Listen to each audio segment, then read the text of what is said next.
ప్రభు అయిన యేసుక్రీస్తు నామం పేరిట వందనాలు. ఈ దిన ధ్యానాంశం నిమిత్తముగా యెషయా గ్రంథం నుంచి 54వ అధ్యాయము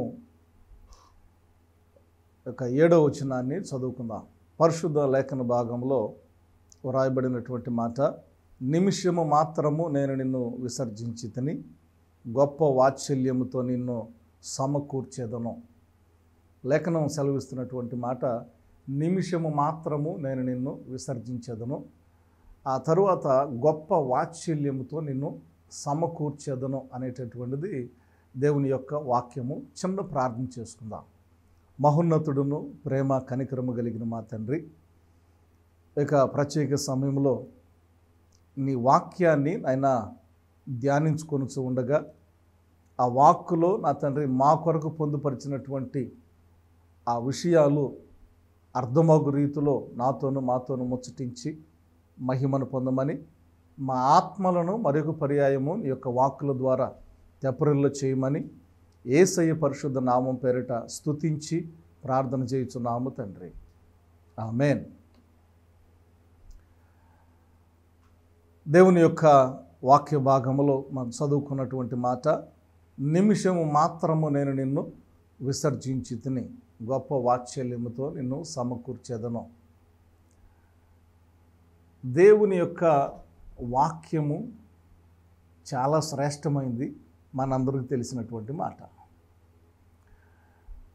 ప్రతి ఒక్కరూ వ్యక్తిగత జీవితాల్లో సమస్యలు అనేటటువంటివి జయించే విధానంలో, సమస్యలను అధిగమించేటటువంటి విషయంలో వ్యాయామం చేస్తూ ఉంటాం.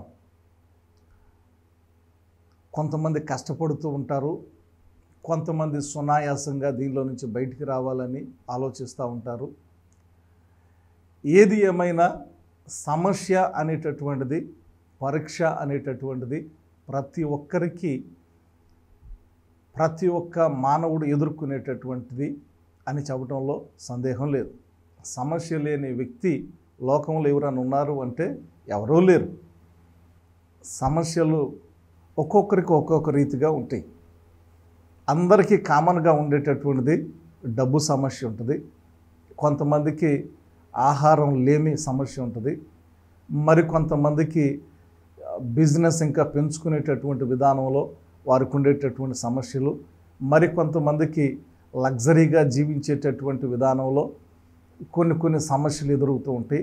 కొంతమందికి జీవితమే గడవకుండా క్లిష్ట పరిస్థితుల్లో ఆ జీవితం అనేటటువంటి నావ నడిపేటటువంటి ప్రక్రియలో సమస్యలు అధికముగా ఉంటాయి. సో ఒక్కొక్కరిది ఒక్కొక్క సమస్య. కానీ మానవుడు తన యొక్క స్థితిని ఏమాత్రం కూడా నేను ఇలాగే ఉండి సాగిపోతే బాగుంటుంది అని అనుకోరు, కానీ అందరూ డెవలప్ అవ్వాలనుకుంటారు. అక్కడ ఇంకా ఎక్కువ సమస్యలు వస్తూ ఉంటాయి. ఎలాగూ డెవలప్ అవ్వాలనుకుంటారంటే, కాళ్ళకి చెప్పులు కూడా లేకుండా నడిచేటటువంటి వ్యక్తి నాకు కాళ్ళకి చెప్పులు ఉంటే బాగుండు, కొంచెం మంచిగా నడవగలుగుతాను అనుకుంటాడు. చెప్పులు వేసుకొని నడిచేటటువంటి వ్యక్తి నాకు సైకిల్ ఉంటే బాగుండు, ఇంకా కొంచెం నా ప్రయాణం ఇంకా కొంచెం వేగంగాను సుఖవంతంగాను ఉంటుంది అనుకుంటాడు. సైకిల్ వేసుకెళ్ళేటటువంటి వ్యక్తి నాకు బైక్ ఉంటే బాగుండు, ఇంకా సునాయాసంగా నేను రీచ్ అవ్వటానికి నా ప్లేసులు, నేను ఎక్కడికైతే వెళ్ళాలో, నేను ఏదైతే చేయాలో టయానికి నేను వెళ్ళగలుగుతాను, సైకిల్ తొక్కలేకపోతున్నాను అనేటటువంటి విధానంలో ఆలోచిస్తూ ఉంటాడు. ఖచ్చితంగా బైక్ ఉన్న వ్యక్తి అంతటితో ఆగకుండా నాకు కారు ఉంటే బాగుండు అనుకునే విధానంలో సాగిపోతూ ఉంటాడు. కారు ఉన్నా కానీ కంఫర్టబుల్ కారు ఉంటే బాగుండు అనేటటువంటి వారు మరికొందరు. ఆ స్థితిలో ఉండగానే దానితో సర్దుకోకుండా ఇంకా దానికి ఎక్స్ట్రీమ్గా ఈ కార్లు కాదు కానీ హెలికాప్టర్ ఉంటే బాగుండు, ఇక్కడ స్టార్ట్ అయ్యి ఏ ట్రాఫిక్ లేకుండా నేను చేరవలసినటువంటి గమ్యస్థానానికి చేరిపోతాను, బాగుంటుంది అనే విధానంలో మానవుడు తను జీవించేటటువంటి జీవన విధానం మంచిగా ఉంది అని అంతటితో సర్దుకుపోకుండా, దాన్నే కంటిన్యూ చేసుకోకుండా, ఇంకా ఉన్నతమైనటువంటి స్థితిని పొందుకోవాలి అనేటటువంటి తపనతో తెచ్చుకునేటటువంటి సమస్యలు అనేకం. ఎక్కువ దొంగతనాలు జరిగేటటువంటిది కానీ, లేకపోతే ఎక్కువగా సుఖపడాలి అనేటటువంటి వారి జీవితాలకే ఇవన్నీ జరుగుతూ ఉంటాయి. కానీ కొన్ని జెన్యూన్గా జరుగుతూ ఉంటాయి. కొన్ని సమస్యలు అనేటటువంటివి, కొన్ని ఇబ్బందులు అనేటివి సహజంగా అందరికీ ఉండేటటువంటివి ఉంటాయి. ఏది ఏమైనా సమస్యలు అనేటటువంటిది ప్రతి ఒక్కరికి అది కామన్గా ఉంటుంది. అయితే ఈ యొక్క సమస్యలను పరిశుద్ధ లేఖన భాగంలో ఈ లాంగ్వేజ్లో మరొక మాట కూడా ఉంది, పరీక్ష అని అంటారు. పరీక్ష నిరీక్షణను ఇస్తుంది. పరీక్ష నిరీక్షణను ఇస్తుంది. ఈ పరీక్షలు అనేటటువంటివి లేఖన భాగంలో చదువుకున్నాం కదా, నిమిషము మాత్రము నేను నిన్ను విసర్జించి తిని గొప్ప వాత్సల్యముతో నిన్ను సమకూర్చెదను అనేటటువంటి మాట. ఉదాహరణకి మనందరికీ తెలుసు, యోబు చాలా సమస్యల్లో ఉన్నాడు. ఎంతకాలం ఉన్నాడు అంటే కొద్ది కాలమే, కానీ భయంకరమైనటువంటి సమస్యలు. ఈ సమస్యలను అధిగమించాలి అనేటటువంటి స్థితిలో లేడు. ఆ సమస్యల్లోనే దేవుని స్తుతిస్తూ సాగిపోయాడు. చాలామంది సమస్యను అధిగమించాలి అనేటటువంటి విధానంలో టెన్షన్ పడుతూ ఉంటారు. ఇది ఎలాగా సాల్వ్ చేసుకోవాలి. సమస్య ఉంటే ఏమైంది ఉండని. సమస్యలు లేనటువంటి వ్యక్తి ఎవరన్నా ఉన్నారా? లేరు. సమస్యలు ఉంటే ఉండని. సమస్యల్లో దేవుని స్తుతించు. యోబు సమస్యల్లో దేవుని స్తుతించాడు. నాకెందుకు వచ్చినాయి అని సమస్యల గురించి బోరుని ఏడవకుండా చాలామంది ప్రార్థన చేస్తూ ఉంటారు. అయ్యా, ఇదిగో నా పరిస్థితి ఇట్లా అయింది, ఇదిగో నా కాలు ఇట్లాగా అయింది, లేకపోతే నా చెయ్యి ఇట్లాగా అయింది, లేకపోతే నా రోగం ఇట్లాగుంది అని సమస్యల గురించి ఏడుస్తూ ఉంటారు దేవుని దగ్గర. రోగాల గురించి ఏడుస్తూ ఉంటారు, శోధనల గురించి ఏడుస్తూ ఉంటారు. అయితే యోబు తనకొచ్చిన శోధన గురించి కానీ, సమస్య గురించి కానీ, రోగం గురించి కానీ ఏడ్చినట్లుగా పరిశుద్ధ లేఖన భాగంలో లేదు. ఇంకా ఏంది ఈ స్థితి కలిగి ఉన్నాము అనే భార్య కొంచెం క్రాస్ చేసి మాట్లాడినప్పుడు కూడా యోబు మంచిని అనుభవించాం, మనం సుఖాన్ని అనుభవించాం, మేలును అనుభవించాం, కీడును అనుభవించతగమా అంటే ఇక్కడ మనల్ని మనం ధైర్యపరచుకోవటానికి ఒక మాట ఏంటంటే, లైఫ్లో అంత సుఖమే ఉండాలి అనుకోవటం భ్రమ. సమస్యలు లేని లైఫ్ ఉండాలి అనుకోవటం అనేది స్వార్థం, భ్రమ కూడా. అది జరగదు. అందుకనే భ్రమ అని పిలిచారు. ఈ భ్రమలో నుంచి బయటికి రావాలా. సమస్యలు అనేటటువంటిది, రోగాలు అనేటటువంటిది ధనవంతులకు కూడా ఉన్నాయి. ఉదాహరణకి చెప్పాలంటే మనందరికీ టక్కన గుర్తొచ్చేది ఇండియాలో అనిల్ అంబానీ అని అంటారు. వారికి కూడా కొన్ని శరీరానుసారమైనటువంటి బలహీనతలు ఉన్నాయి, రోగాలు ఉన్నాయి. వారు కూడా ఏదో సందర్భంలో చూశాను, కొడుకును గురించి కన్నీరు కార్చినటువంటి సందర్భం అందరం చూసాం. నేనే కాదు, అందరం చూసాం. కొడుకు మాట్లాడేటప్పుడు భావోద్రేకానికి గురై ఏడుస్తూ ఉన్నాడు. ఏడవలసినటువంటి అవసరం ఏమై ఉంది అనంటే, అంతా బాగుంటే ఏడవలసినటువంటి అవసరం లేదు, నవ్వాలి. దుఃఖం వచ్చింది అనంటే ఏదో సమస్య అంతరంగాన్ని తొలుస్తూ ఉంది, ఏదో వేదన, బాధ అంతరంగంలో అది నొప్పిగా, బాధగా మనిషిని కృంగదీస్తూ ఉంటుంది. ఏ స్థితిలో ఉన్నా బాధలు లేవంటే అందరికీ ఉంటాయి. యోబుకు కూడా బాధ ఉంది. అయితే యోబు మాట్లాడిన మాట ఏంటంటే, యెహోవాయే ఇచ్చెను, యెహోవాయే తీసుకొని పోయెను, యెహోవా నామమునకు మహిమ కలుగునుగాక అని పలికినటువంటి మాటలు. ఆ మాటలు పలికినప్పుడు, ఆ యోబు ఆ మాటలు పలికినప్పుడు నాకు దుఃఖం వచ్చింది. ఎంతగా దుఃఖం వచ్చిందంటే భయంకరంగా ఏడ్చాను.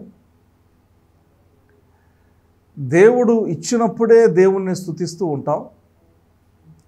పరిస్థితులు బాగానప్పుడు వేరే రకంగా ఆలోచిస్తూ ఉంటాం. కానీ నిజమైనటువంటి భక్తి అనంటే, దేవునిలో నిజమైనటువంటి భక్తి అనంటే, ఏ స్థితిలో ఉన్నా మనము దేవుణ్ణి స్తుతించేటటువంటి స్థితిలో మనం ఉన్నప్పుడే భక్తి అనేటటువంటి మాటకు నిజమైనటువంటి అర్థం.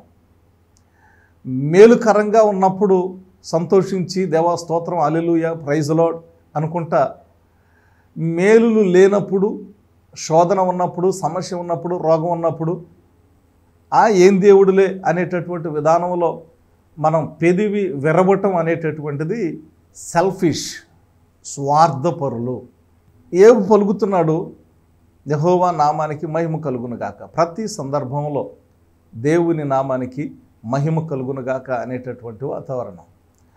ఇదే మాట డీప్గా ధ్యానం చేయగలిగితే, మరీ అంత డీప్గా పోయినా మామూలు చదువుకునేటప్పుడే మనకు అర్థమయ్యేటటువంటి మాట ఏంటంటే, దేవుని యొక్క వాత్సల్యము జీవితకాలం అంతా ఉంటుంది. కానీ ఆయన కోపము, ఆయన విసర్జించేటటువంటి విధానం నిమిషం మాత్రమే ఉంటుంది. అర్థమయ్యే భాషలో చెప్పాలంటే, మన పిల్లలకి చదువు అనేటటువంటిది విధానంలో పరీక్ష కొన్ని గంటలు మాత్రమే ఉంటుంది. ఆ తర్వాత వాత్సల్యత అనేటటువంటి మరొక ఉన్నతమైనటువంటి తరగతి. 7 పరీక్ష రాస్తే 8లో కూర్చుంటాడు, 8 పరీక్ష రాస్తే 9లో కూర్చుంటాడు, 9 పరీక్ష రాస్తే 10లో కూర్చుంటాడు, 10 పరీక్ష రాస్తే 11లో కూర్చుంటారు, అనగా ఇంటర్మీడియట్లో కూర్చుంటారు. ఇంటర్ పాస్ అయితే పరీక్ష ఫేస్ చేసుకొని పాస్ అయితే డిగ్రీలో కూర్చుంటారు. డిగ్రీ కూడా పరీక్ష ఫేస్ చేయగలిగితే ఇంజనీరింగ్ చదువుకోవచ్చు, ఎంబీబీఎస్ డాక్టరేట్ చేయొచ్చు, పీజీ చేయొచ్చు. అలాగున పరీక్ష ఎదుర్కొన్నప్పుడే మన స్థితి ఉన్నతమైనటువంటి స్థితిగా మలుచుకోవటానికి చదువుకునేటటువంటి ప్రతి ఒక్కరికి పరీక్షలు ఫేస్ చేసుకున్నప్పుడే వారి యొక్క స్థితి ఇంకా ఉన్నతమైనటువంటి స్థితిగా ఎదుగుతూ ఉంటుంది. పరీక్ష నేను రాయను, పరీక్షలు నాకు వద్దు అని అంటే వారు ఆ స్థితిలోనే ఉంటారు. విద్యార్థి పరీక్ష ఫేస్ చేసిన ప్రతిసారి ఉన్నతమైనటువంటి స్థితికి వెళ్ళేటటువంటి అనుకూలత కలుగుతుంది. పరీక్ష ఫేస్ చేయనటువంటి వ్యక్తులు అదే స్థితిలో ఉంటారు. అలాగే ఆత్మానుసారంగా కూడా, దానికంటే ముందుగా మరొక మాట నేను జ్ఞాపకం చేస్తా. పరీక్షా సమయంలో స్టూడెంట్ని ఆ గురువు అనగా ఉపాధ్యాయుడు చాలా కఠినంగా చూస్తాడు. తల ప్రక్కకు కూడా తిప్పనివ్వడు, ముందున్నటువంటి వాడి వైపు కూడా తిరగనివ్వడు. నువ్వు రాయిరా అని చెప్తూ ఉంటారు. ప్రక్కకు తిరగనివ్వడు, వెనక్కి తిరగనివ్వడు, కఠినంగా ఉన్నట్టుగా ఉంటాడు. ఈయన ఇంత కఠినంగా ఉన్నాడేంది అనుకుంటూ ఉంటాడు. సో ఆయన చూపు కఠినంగా ఉంటుంది, మాట కఠినంగా ఉంటుంది, వ్యక్తిని చూస్తేనే కఠినత్వంగా ఉంటుంది. కానీ తన విద్యార్థి ఆ పరీక్ష పాస్ అయితే బహుశా ఆయన కాలు ఎగరేయచ్చు, నా విద్యార్థులు పాస్ అయ్యారు. అలాగని చూచి చూడనట్టుగా ఆ పరీక్షలు వ్యవహరిస్తారా అనంటే కాదు, కఠినంగా ఉంటారు. కొన్నిసార్లు వాళ్ళ ఆఫీసర్స్ వస్తారని కూడా కఠినంగా ఉంటారు. పరీక్షా సమయం కఠినంగా ఉన్నట్టు ఉంటుంది. దేవుడు కూడా కఠినంగా ఉన్నాడేమో, దేవుడు నా మీద దయ చూపట్లేదేమో, ఇంత కఠినంగా ఉన్నాడేంది దేవుడు, కనీసం జాలి కూడా చూపవా దేవా, కనీసం కొంచెం కనికరించవా దేవా, అయినా నీకు నా మీద కనికరం లేదా, నేను ఎంత శ్రమ పడుతున్నా, ఎంత బాధపడుతున్నా, ఎంత దుఃఖం కలిగి ఉన్నా, ఎంత కృంగిపోతూ ఉన్నా, ఈ రోగం తీసేయలేవా, ఇంత కృంగిపోతున్నా, ఇంత నలిగిపోతున్నా ఈ శోధన తీసేయలేవా? ఎందుకు ఇంత కఠినంగా ఉన్నావు ప్రభువా అనేటటువంటి ఆలోచన కనుక వస్తే, ఆ కఠినత్వం వెనకాల గొప్ప వాత్సల్యత ఉన్నది. దేవుడు ఎప్పుడైతే మనకు కఠినుడుగా లేకపోతే మనకు దయ చూపించని వాడుగా మనకు అనిపిస్తూ ఉంటుందో, దాని వెనుక గొప్ప వాత్సల్యతతో దేవుడు సిద్ధంగా ఉన్నాడు. గొప్ప వాత్సల్యత చూపటానికి దేవుడు సిద్ధంగా ఉన్నాడు అని గుర్తించగలగాలి. మనుషులకే జాలి, ప్రేమ, దయ ఉంటాయి. దేవుడు అంతకు మించి ఆయన ఇంకా అధికంగా ప్రేమించాడు. వాక్యం సెలవిస్తూ ఉంది, దేవుడు లోకమును ఎంతో ప్రేమించాడు.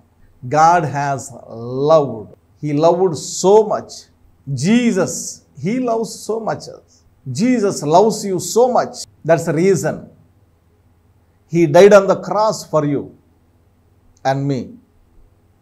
మన కొరకు ఆయన కలువరి సిలువలో ప్రాణం పెట్టాడు. తన ప్రాణాన్ని అర్పించి నిజమైన ప్రేమను వ్యక్తపరిచాడు.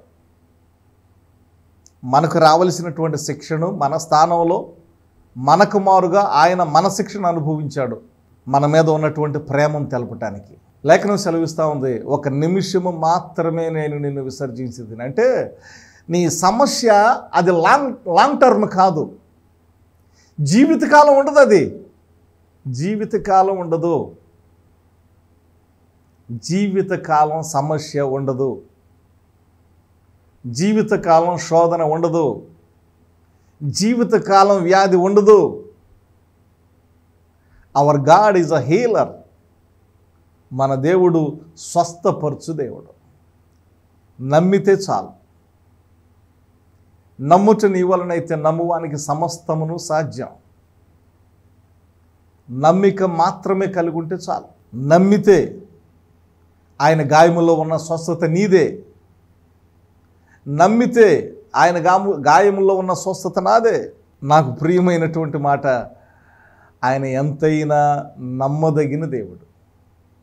అంత గొప్ప దేవుణ్ణి మనం కలిగి ఉన్నాం. ఆయన ఎంతైనా నమ్మదగినటువంటి దేవుడు. ఎంత నమ్మదగినటువంటి దేవుడు అంటే ఎంతైనా నమ్మదగినటువంటి దేవుడు. దానికి హద్దులు లేవు, పరిమితులు లేవు. ఆయన నిమిషము మాత్రమే విసర్జించే దేవుడు. ఆ తరువాత గొప్ప వాత్సల్యతను అనుగ్రహించేటటువంటి దేవుడు. కీర్తన భాగంలో మరొక మాట చూస్తాం. ఆ కీర్తన గ్రంథం 30వ కీర్తన భాగంలో 5వ వచనంలో ఉంటుంది, ఆయన కోపము నిమిషం మాత్రం ఉండను, ఆయన దయ ఆయుష్కాలమంతా ఉండను. లేఖనం సెలవిస్తూ ఉంది, కోపము ఏదైనా పొరపాటు జరిగినప్పుడు, లేకపోతే మన ప్రవర్తన సరిగా లేనప్పుడు, లేకపోతే మన ఆలోచన సరిగా లేనప్పుడు తల్లిదండ్రులు కోపపడతారు సహజంగా. ఆయన కూడా మనకు తండ్రి, మనకు తల్లి.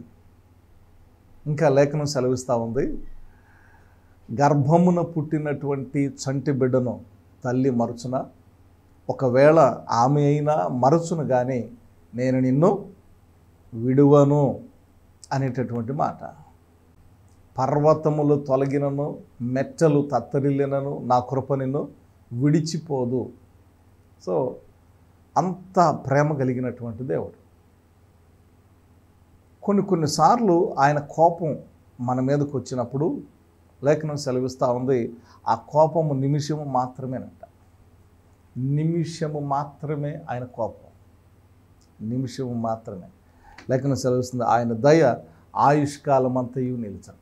దేవుని దయ ఆయుష్కాలం అంతా నిలిచేది. గొప్ప దేవుడు, దయగలిగిన దేవుడు, దయగలిగినటువంటి దేవుడు. నేను ఎప్పుడు ఒక పాట పాడుతూ ఉంటా, దయాళుడవు నీవనే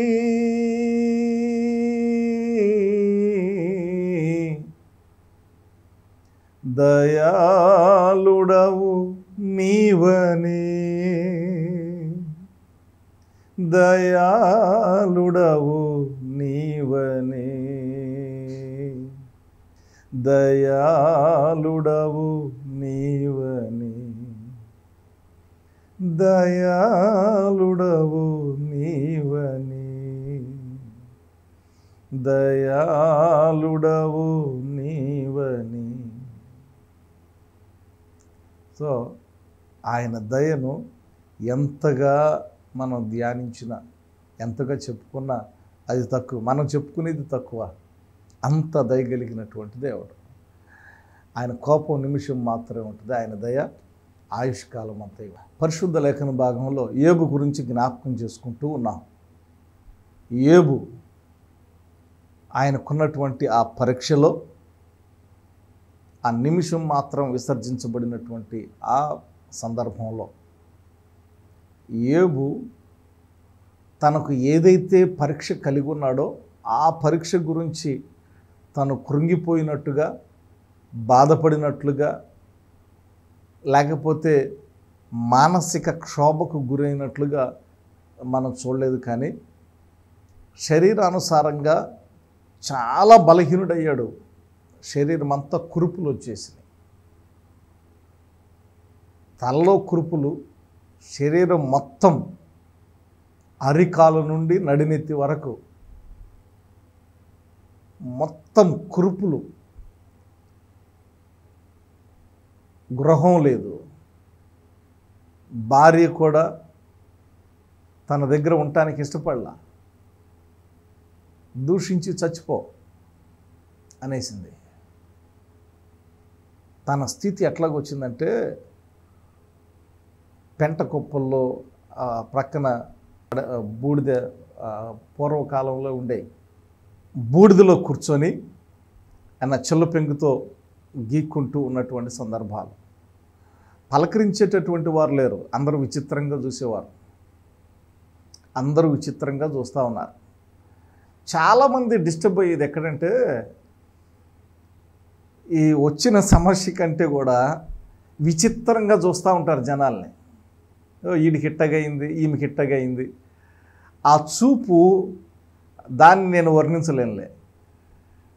విచిత్రంగా చూస్తూ ఉంటారు, హేళనగా చూస్తూ ఉంటారు, ఎగతాళిగా చూస్తూ ఉంటారు, చిన్న చూపు చూస్తూ ఉంటారు.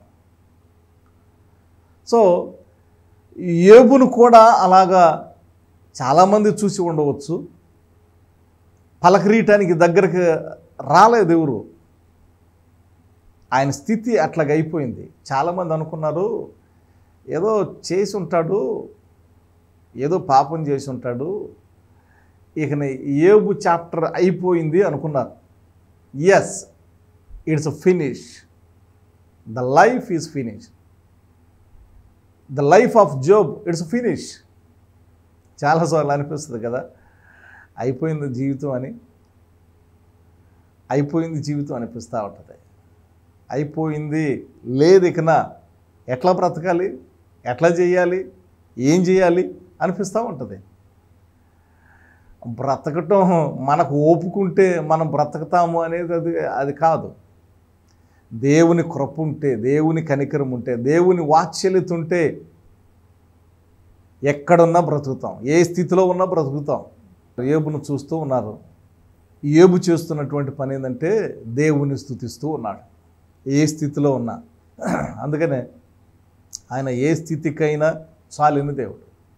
ఏ స్థితికైనా చాలిన దేవుడ నీవు, చాలిన దేవుడవు యేసు, చాలిన దేవుడ నీవు.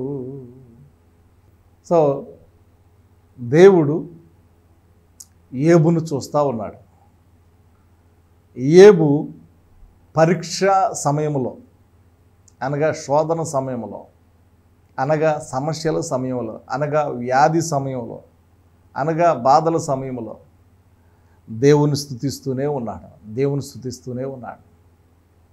కనుక నీ పరిస్థితి, నా పరిస్థితి ఎలా ఉన్నప్పటికీ దేవునిని స్తుతించే వారముగా ఉండాలి. We have to praise God in all the time, whether it's a good time or bad time. You are in good position or bad position. You are getting good or you are getting bad. You are so excited or you are discouraged. Whatever situation you are, ఏ స్థితిలో నువ్వు ఉన్నా దేవునిని స్తుతించేటటువంటి వారముగా ఉండాలి. దేవునిని స్తుతించే వారముగా ఉండాలి. దేవుని గణపరిచే వారముగా ఉండాలి. నీ సమస్యల గురించి బాధపడే కంటే సమస్యలు ఒక ఆయన చూసుకుంటాడు, ఆయనే నా దేవుడు, అది నా పని కాదు, నేను ఏదైతే చేస్తూ ఉన్నానో దాన్ని చేసుకుంటా దేవుని స్తుతించుకుంటా సాగిపోవటమే. ఆ టర్నింగ్ పాయింట్ అనేది ఆయన చేయాలి అనేటటువంటి విధానంలో మనము ఆలోచన కలిగి దేవుణ్ణి స్తుతించగలిగితే, దేవుణ్ణి గణపరచగలిగితే, దేవుణ్ణి కొనియాడగలిగితే చాలు. ఆ నిమిషము తర్వాత ఉన్నటువంటి వాత్సల్యతను మనం పొందుకుంటాం. That's we need. అది మనకు అవసరం. ఏం అవసరం అనంటే గొప్ప వాత్సల్యత అవసరం. ఒకవేళ ఇప్పుడు విసర్జించబడిన స్థితిలో ఉండొచ్చు, లేకపోతే ఆయన కోపం ఉన్నటువంటి స్థితిలో ఉండొచ్చు, కానీ అది శాశ్వతము కాదు అని గుర్తించాలి. అది శాశ్వతము కాదు. గాయము తగులుతుంది, గాయం మానిపోద్ది. Simple logic. మనకు గాయం తగులుతుంది, గాయం మానిపోద్ది. ఆ గాయం తగిలింది అని దాన్ని చూసుకుంటా ఏడుస్తూ ఉంటే ఏమొస్తుంది? చూసుకుంటా ఏడుస్తూ ఉంటే ఏమొస్తుంది? అలసట వస్తుంది.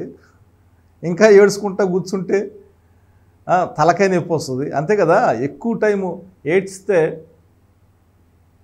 రోజుల తరబడి కూర్చొని నువ్వు ఇంట్లో కూర్చొని ఏడుస్తూ ఉంటే ఏమొస్తుంది? తలకాయ నొప్పి వస్తుంది.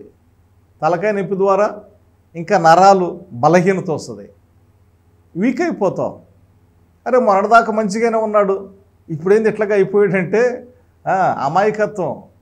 గాయం అయింది, గాయం తగ్గిపోదా? దాని గురించి చూస్తా ఏడుస్తూ ఉంటే ఏమొస్తుంది? గాయం వచ్చిందా తగ్గిపోద్ది, దెబ్బ తగిలిందా తగ్గిపోద్ది. మహా ఉంటే గంట ఉంటుంది, లేకపోతే ఒక రోజు ఉంటుంది, లేకపోతే ఒక వారం ఉంటుంది, లేకపోతే ఒక నెల ఉంటుంది, తర్వాత తగ్గిపోద్ది.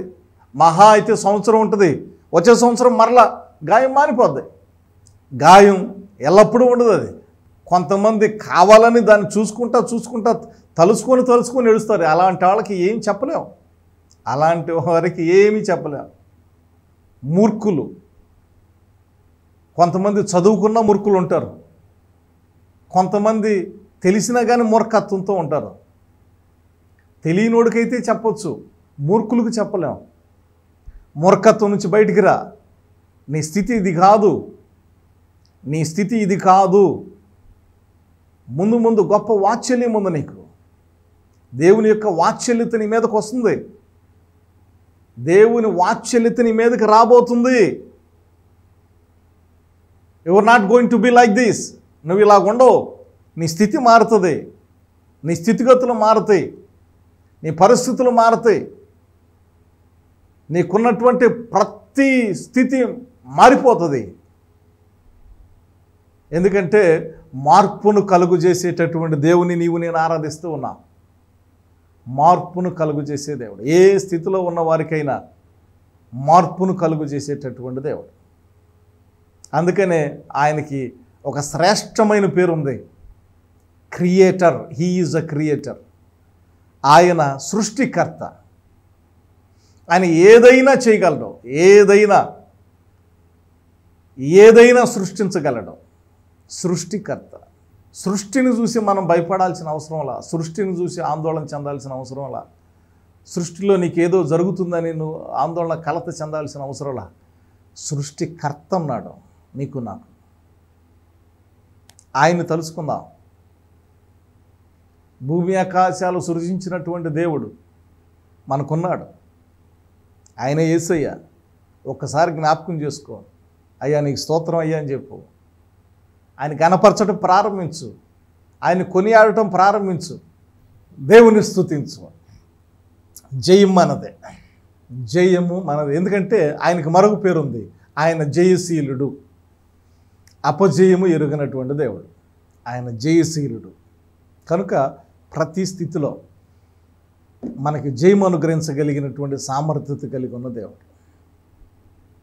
కనుక నేను ముగింపులో చెప్పేటటువంటి మాట, దేని గురించి కూడా కలత చెందకో, దేని గురించి కూడా కలవరపడకో, దేని గురించి కూడా ఆందోళన చెందమాకు. నిండుకుండలాగా ఉండిపోవటమే. మనం వాక్యంలో ఇంకా శ్రేష్టమైన మాట ఏంటంటే, నీవు చింతించటం వలన నీ చింత మూర ఎక్కువ చేసుకోలేవు, మూర తక్కువ చేసుకోలేవు. వాక్యం చెప్పే మాట, నా మాట కాదు, లేకపోతే సామెత కాదు. నీవు చింతించటం వల్ల, ఇప్పుడు రాసిన మాట కాదు ఇది, కొన్ని వేల సంవత్సరాల కిందట రాయబడిన మాట. నీవు చింతించటం వలన, దేవుని ఆత్మ ప్రేరేపణతో రాయబడిన మాట. నీవు చింతించటం వలన నీ చింత మొర ఎక్కువ చేసుకోలేవు, మొర తక్కువ చేసుకోలేవు. కనుక మనం చింతించాల్సిన అవసరంలా. అదే వాక్యంలో దేవుడు మాట్లాడే మాట, నీ చింత యావత్తు నా మీద వేయండి అని చెప్తున్నటువంటి మాట. నీ చింత యావత్తు నా మీద వేయుడి అన్నప్పుడు మన ప్రక్కన ఒక వ్యక్తి నడుస్తూ ఉన్నాడు. మన నెత్తి మీద మోయలేని బరువు ఉంది. అయ్యా నేను మోస్తాను ఇవ్వు అనంటే, నీ భారం మోయటానికే నేను వస్తున్నాను నీతో అని చెప్పినప్పుడు ఆయనకి ఇస్తే మనం కొంచెం రిలీఫ్ అవుతాం. లేదు నాది నేను మోస్తాను అంటే ఇంకెవరేం చేయలేరు. బయటికి రా, ఆ స్థితి నుంచి బయటికి రా. నీ సమస్యల గురించి ఏడవటం మానేసి. అక్కిరాజ్ దెబ్బలో ఒక సహోదరు ఉంది. ఎప్పుడు ప్రార్థన చేసినా ఆమె ప్రార్థన అయిపోగానే ప్రార్థన చేయించుకోవటానికి వస్తుంది. సరే కళ్ళు మూసుకుంటుంది, ప్రార్థన చేస్తా. నేను ప్రార్థన చేస్తూ ఉంటే ప్రార్థన చేయనీయకుండా, అయ్యయ్యో ఇక్కడ నొప్పుకుందయ్యా అని నేను ప్రార్థన కంటిన్యూ చేస్తూనే ఉంటా. అయ్యయ్యో అంటే వృద్ధాప్యంలో ఉంది ఆమె సమస్యలు చెప్తూనే ఉంటుంది. సరే సమస్య గురించి ప్రార్థన చేద్దాం, రోగం గురించి ప్రార్థన చేద్దామని ప్రార్థన చేస్తానా, ఆ టైంలో కూడా చెప్తూ ఉంటుంది. అంటే దాని సొల్యూషన్ రాబోతుంది, ప్రార్థన చేయించుకుంటున్నాను, దాని సొల్యూషన్ దేవుడు దానికి పరిష్కారం ఇస్తాడు అనేటటువంటి నిరీక్షణ లేదు. ఎందుకంటే దానిలో ఈ బంధించబడ్డారు, దానిలో నుంచి బయటికి రావట్లే. ఇది నా సమస్య, ఇది నా సమస్య, నా సమస్య అనే కోణంలోనే ఉన్నారు. కానీ ఇది నా సమస్య అయినా నేను దేవుని దగ్గరకు వచ్చే దేవుడు దాన్ని తొలగిస్తాడు అనేటటువంటి ఆ నిరీక్షణ లేదు. ఈరోజు దేవుడు నీతోనే మాట్లాడుతూ ఉంది. నీకు ఒక నిరీక్షణ అవసరం. ఆ నిరీక్షణ యేసయ్యలో ఉంది. కనుక నీ గురించి నువ్వు కృంగిపోవటం మానేసి. సమస్యలు ఎల్లకాలం ఉండవు, వ్యాధులు ఎల్లకాలం ఉండవు, శోధనలు ఎల్లకాలం ఉండవు. యేసయ్య నీకు తోడుగా ఉన్నాడు. యేసయ్య నాకు తోడుగా ఉన్నాడు. నాకు చాలా సమస్యలు ఉన్నాయి, నేను ఎప్పుడు కూర్చొని ఏడవను. ఆందోళన కలిగించే ఉన్నాయి, నెల నెల ఆందోళన కలిగించేటటువంటి అనేకమైన పరిస్థితులు ఉన్నాయి. దేని గురించి నేను ఆలోచించను, దేని గురించి నేను టెన్షన్ పడినా. అలాగ టెన్షన్ పడితే నేను నా యేసయ్య ఉన్నాడు నాతో అనేది అలాగ చెప్పటం అబద్ధీకుండా అవుతా. ఎందుకంటే యేసయ్య ఉన్నప్పుడు ఆయన చూసుకుంటాడు కదా, నేను కృంగిపోవటం ఎందుకు? నిమిషము మాత్రమే నేను నిన్ను విసర్జించి తిని గొప్ప వాత్సల్యముతో నిన్ను సమకూర్చేదను. ఆయన గొప్ప వాత్సల్యంతో సమకూర్చేటటువంటి దేవుడై ఉన్నాడు. కనుక ధైర్యంగా ఉండండి. దేని గురించి కలత చెందొద్దు, దేని గురించి ఆందోళన చెందొద్దు, దేని గురించి కూడా నా జీవితం అయిపోయిందేమో అనేటటువంటి విధానంలో ఆలోచించొద్దు. లేఖనం సెలవిస్తూ ఉంది, ఆయన కోపము నిమిషం మాత్రమే, ఆయన దయ ఆయుష్కాలం అంతయు ఉండను. ఆయన నిమిషం మాత్రమే నేను నిన్ను విసర్జించదును అని చెప్పి ఆ తర్వాత గొప్ప వాత్సల్యంతో నిన్ను సమకూర్చెదను అనేటటువంటిది దేవుని యొక్క వాక్కు. ఈ దినాన నీతో నాతో మాట్లాడుతున్నటువంటి మాటలు. కనుక ఆయన వాత్సల్యత నిన్ను నన్ను దర్శించబోతుంది. అందరం చెబుదాం ఆ మాట. ఆయన వాత్సల్యత మనలను దర్శించబోతూ ఉంది. ఆయన వాత్సల్యత నిన్ను దర్శించబోతూ ఉంది. God bless you. ఆమేన్.